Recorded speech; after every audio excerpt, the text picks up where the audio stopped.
Hi, അസ്സലാമു അലൈക്കും. എല്ലാവരും ചായ കുടി കഴിഞ്ഞോ? അപ്പോൾ ഞങ്ങൾ ചായ കുടിക്കുകയാണ്. അപ്പോൾ എല്ലാവരും മക്കളെ സ്കൂൾക്ക് പറഞ്ഞയക്കണ തിരക്കിലൊക്കെ ആയിരിക്കുമല്ലോ. അപ്പോൾ ഇന്ന് ഞാൻ കുറച്ച് നേരത്തെ ചായ കുടിച്ചിട്ടോ. അപ്പം ഞാൻ ജസ്റ്റ് ഒന്ന് വീഡിയോ എടുത്താണ് കേട്ടോ. അപ്പോൾ നമുക്ക് ചിക്കനും മട്ടനും ഒന്നും അല്ല മക്കളെ, നമുക്ക് നീർദോശൻ്റെ കൂടെ ഈ ഒരു മുളക് കറി ഉണ്ടല്ലോ, അതാണ് സൂപ്പർ കോമ്പിനേഷൻ കേട്ടോ. നീർദോശയും അതുപോലെ മീൻ മുളകിട്ടതും.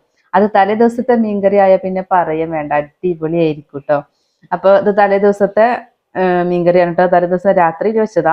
പിന്നെ കുഞ്ഞമത്തി മുളകിട്ട് വെച്ചിട്ടുള്ളത്. ഇപ്പോൾ സൂപ്പറാണ് കേട്ടോ. ദോശയുടെ കൂടെ ചിക്കനും മട്ടനൊന്നും അല്ല, നീർദോശയും അതുപോലെ മീൻ മുളകിട്ടതും. ഏത് മീനോ ആയിക്കോട്ടെ, പക്ഷെ മുളക് കറി ആവണം കേട്ടോ. അത് അടിപൊളിയാണ് കേട്ടോ. അപ്പം ഇങ്ങനെ കഴിച്ച് നോക്കിയിട്ടുണ്ടോ? ഇങ്ങനെ ഇഷ്ടമുള്ളവരുണ്ടാവാം. ഇങ്ങനെ ഇഷ്ടമുള്ളവരൊന്ന് താഴെ കമൻറ്റ് പറയണം കേട്ടോ.